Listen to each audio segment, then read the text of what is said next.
რუსული არმია 8-ჯერ მეტ სამხედროს კარგავს, ვიდრე უკრაინული. ამის შესახებ სტრატეგიული და საერთაშორისო კვლევების ცენტრი წერს. მათივე ცნობით, ომის დაწყებიდან დღემდე რუსეთმა მოკლულებისა და დაჭრილების სახით ჯამში დაახლოებით 1,400,000 ადამიანი დაკარგა.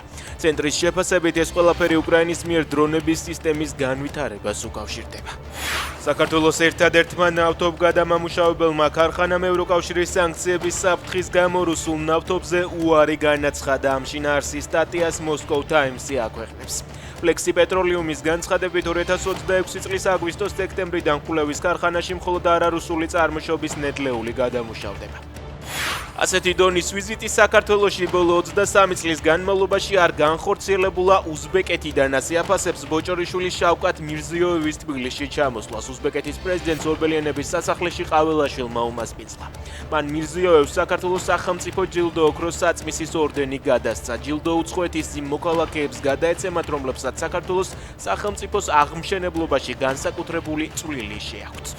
ოცნების პროპაგანდისტი უცნობი TV მაესტროს 80%-იანი წილის მფლობელი გახდა. გია გაჩეჩილაძეს ტელევიზიის 25% ირაკლი რუხაძესთან დაკავშირებულმა კომპანიამ უსასყიდლოდ გადასცა. მანამდე ის სტუდია მაესტროს 55%-იან წილს ფლობდა.